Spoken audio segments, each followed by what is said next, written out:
For a month, we'd been seeing a gray stray cat lurking around just outside the dog fence. Then we saw 4 kittens hanging out with her under various sheds and porches. Then we stopped seeing the mama, just the kittens, wandering closer to the house and driving the dogs crazy. It's okay. Settle down, dogs. Our intention had been to leave them be and let them help fend off varmints out there until some bigger varmint got them. You kitty cats. You guys need to get out of here. But they sure were cute. Claudia, no. The dogs acted like they really wanted to eat them. Yeah, there's those 2 kitty cats. We'd seen them emerging from under the old red shed and my late dad's old haunted rabbit hutch. There should be a little mama cat over here somewhere.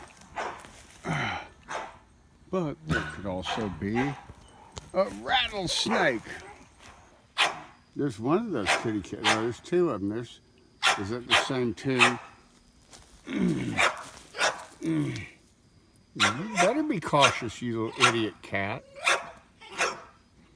The only reason I let you survive is so that you can grow up to eat snakes or intercept them before my dogs do. How about that? The 2 kittens I was following earlier were under here, but they climbed up on the rafter or that floor joist. Uh-huh. And so they're kind of up off the ground. There could be the other kittens could be up there. The two of the little white ones were roaming around over here and driving Claudia just totally insane at their freedom. You know, she was so jealous. Yeah. Next morning, the scrawniest white kitten wanted to play with Claudia by walking through the fence into her savage, slobbering jaws. It's the stupidest thing. Yeah, it comes right back to the thing that wants to eat it. It thinks it's a dog. I saved it, but it kept coming back for more. The cat wants to come over here. That's the dumbest cat in the whole world. It's coming back for more. Yeah, it wants more abuse. No sign of the mama.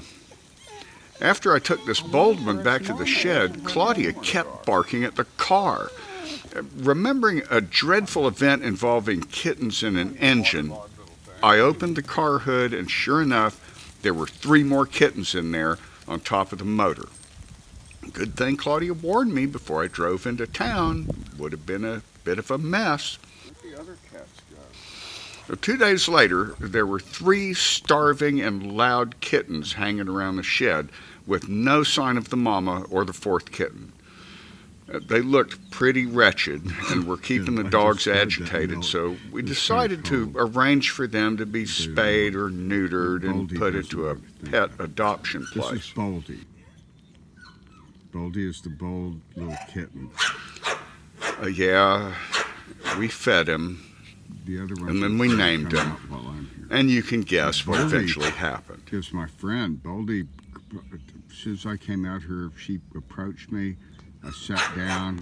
She came up to me, clubbed up my leg, asked me to pull some of the burrs out of her hair. She's covered with beggar's lice. So I groomed her a little bit. She's completely friendly to humans. And she was friendly to Claudia. She was ready to walk into Claudia's jaws twice. And she did once, and Claudia refrained from killing her, or him, or whoever. How can I resist this?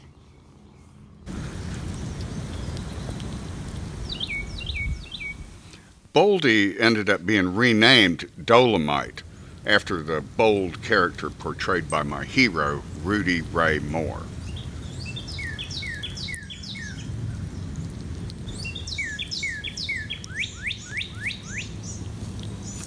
The other white kitten was only half as brave as Dolomite, but twice as brave as the black one, so we called him Middle.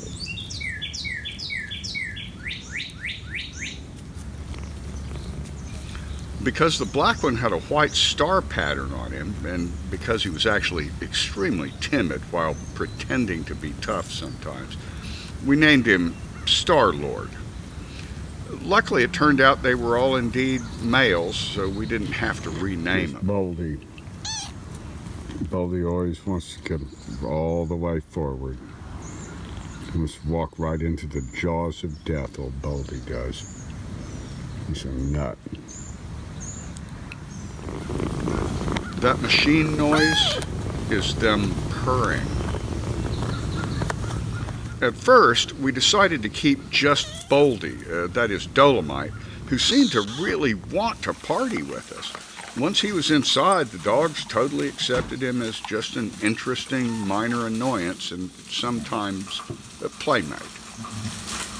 Well, it didn't take long for her to get adjusted to the family, or him. Him. What? Claudia's finally being a little bit possessive. Like, what? No, watch out. That was my Wait a minute, that was my dinner, okay? Well, now there's 3 of them.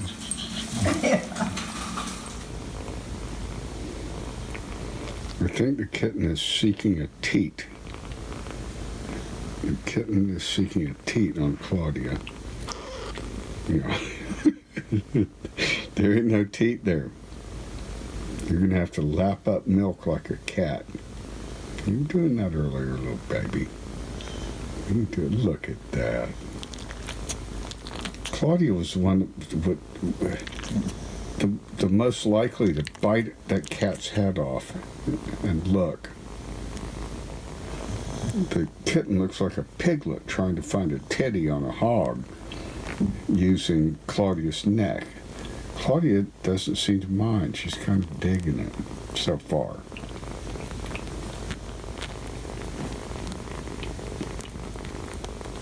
I don't know if this sound picks up the purring sound of the kitten. Yes, the purring sound is quite clear. This was Dolomite's first night indoors, and we had him sleep in a box on our bed with a towel in it, along with the dogs. Yeah, Claudia started us doing that. We inherited Claudia from my late niece, and she was used to kittens and also sleeping with her pet humans. And Buddy wasn't about to be left out. Yes, all these barnyard animals have been treated for fleas and ticks and heartworm and so on.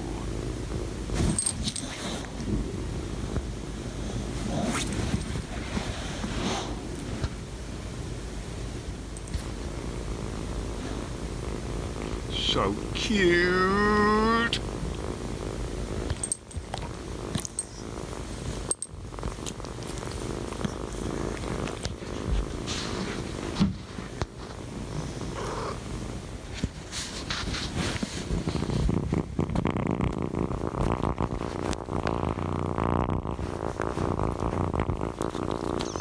That purring is insane.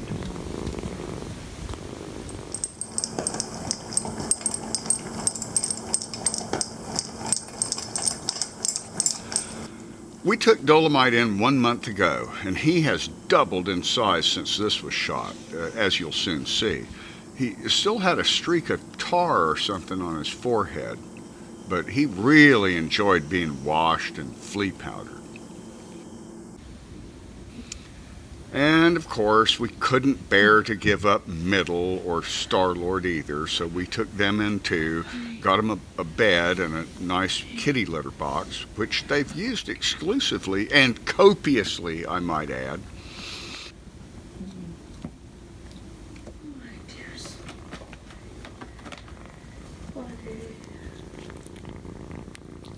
At first, this utility room was their home and cage. We had to block off the washer and dryer because they kept sleeping behind those machines, which we knew we'd need to use again sooner or later. Star-Lord remained very cagey and still is. We think he knows we're his friends, but he has more fun pretending we're monsters. kind of like Snoopy and the Red Baron. Middle and Dolomite show no fear of man or dog.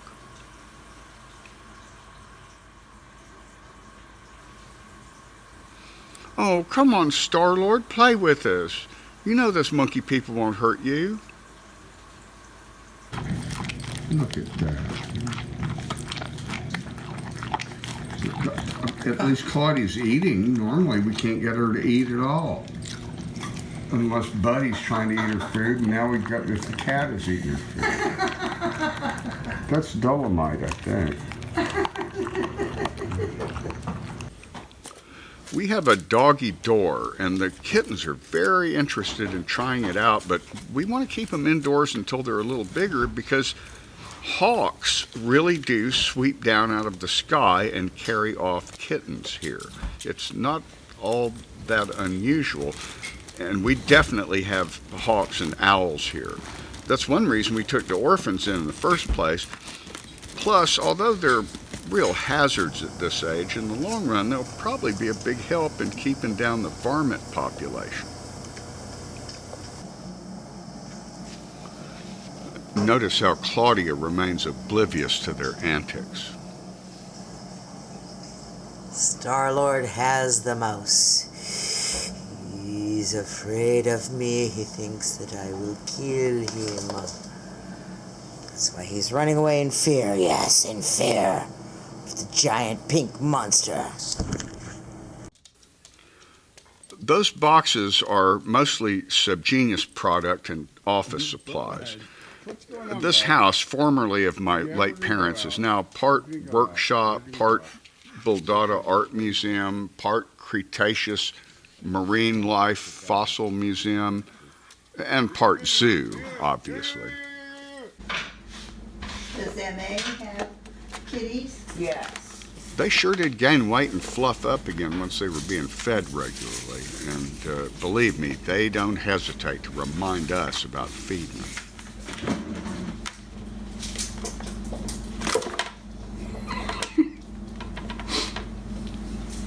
They'll spend a whole day exploring every possibility offered by, say, shoes and shoelaces. Next day, they'll be experimenting with pushing things off tables and shelves just to watch what happens. Until my kids grew up and left home, I used to have cats, but it's been a long time. I'd forgotten how much you have to cat-proof a home. So now all the nice ceramics have been moved away from any edges they might be pushed from, for instance. These creatures can climb anything.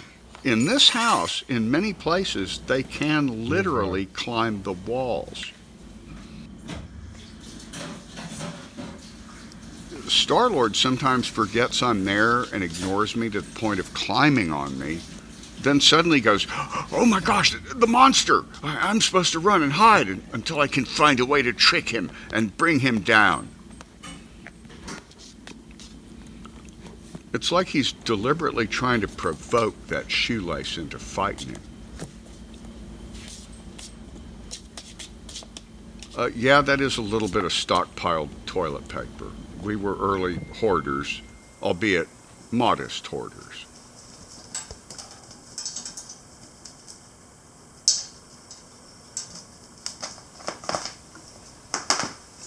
I'm really jealous of these guys. I can vaguely remember being that young and energetic and reckless myself. Star-Lord gets himself into a real fix here.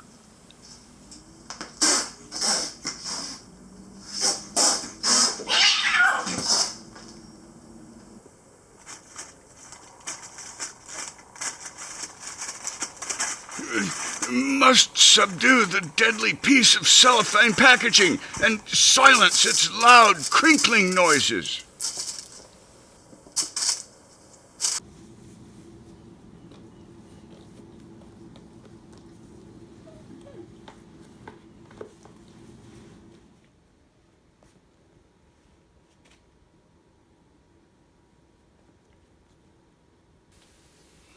You may notice that the couches are covered with sheets.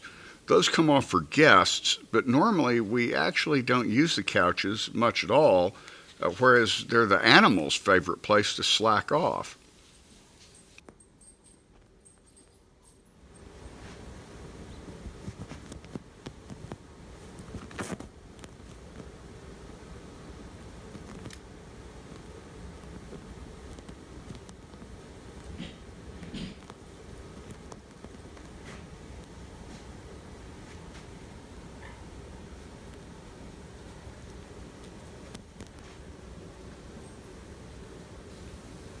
Come on, Star-Lord, you're missing the party.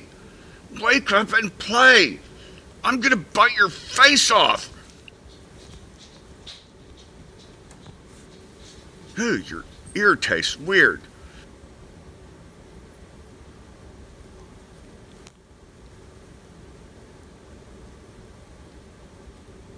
Come on. No, I give up.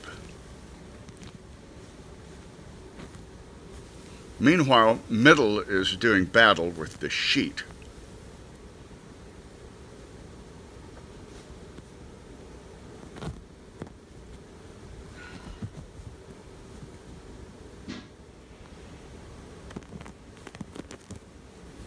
Star-Lord's all like, very mature, you guys. But then later he'll tangle with his brothers for hours.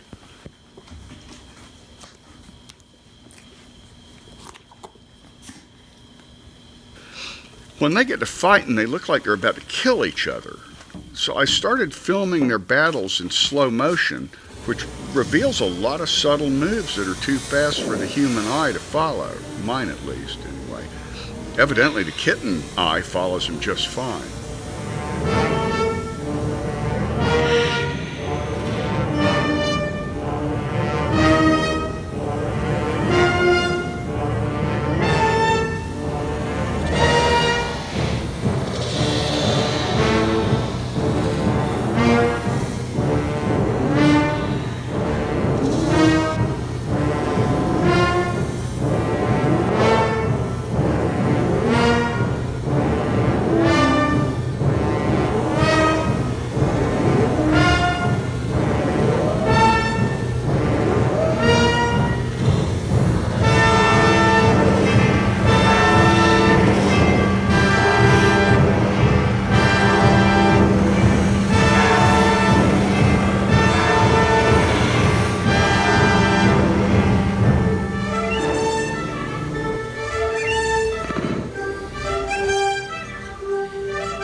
The music is from Ray Harryhausen's classic fantasy film, The Seventh Voyage of Sinbad, composed by the great Bernard Herrmann. This music goes with a giant bird, the roc, attacking Sinbad's men, and also a scene with a huge cyclops battling men and then a dragon.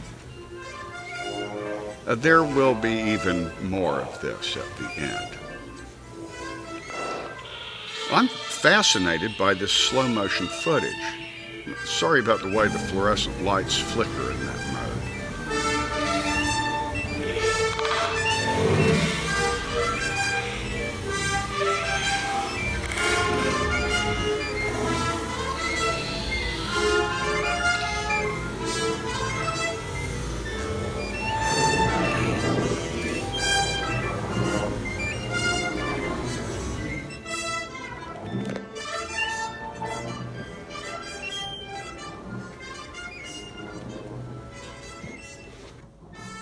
They have a marble. They've just discovered the marble. They got it cornered. Yeah, but when they get it out of that corner, boy, look out.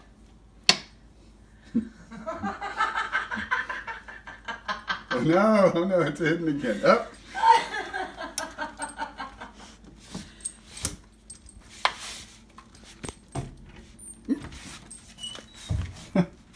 If it goes under the washing machine, it's gone. Yeah. Oh, yeah. Look out, Bud. Just a marble. Now Bud wants some Oh, more. Buddy loves those marbles. They've all lost their marbles. Buddy later took the marble away from the cats and played with it by himself until it rolled under a bookshelf.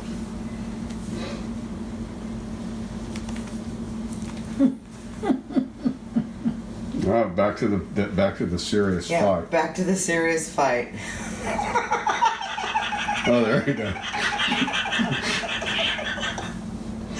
All distractions in place, and the fight goes on.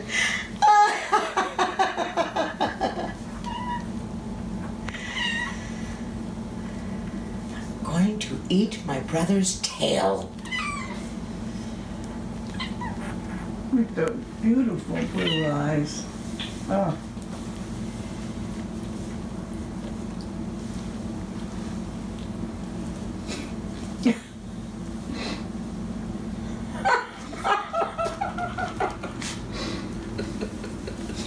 I have to admit, we've gotten hours of enjoyment just out of watching the antics of these cavorting critters. It's like a cartoon that never stops. In slow motion, though, it's more like a monster movie about huge, ferocious, prehistoric saber-toothed tigers with kung fu and kickboxing skills, deadly claws and needle-sharp teeth.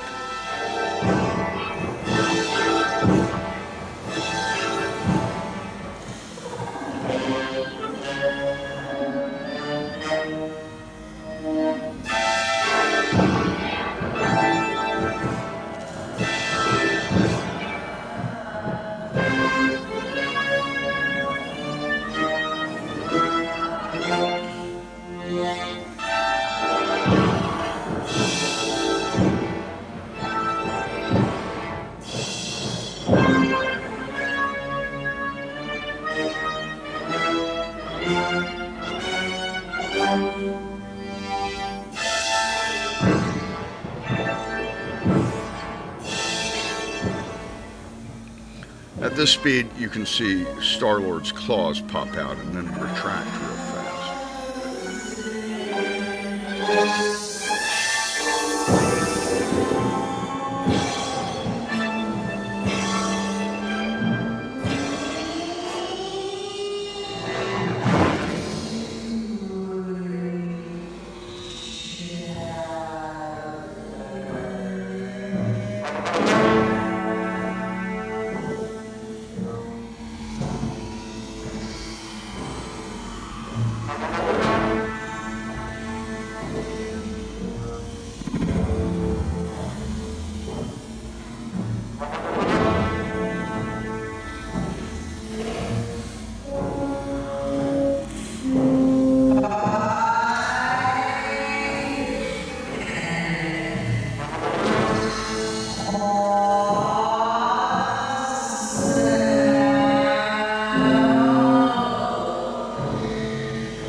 The Star-Lord says, "You've killed me. So tragic. The treasure is hidden in the end."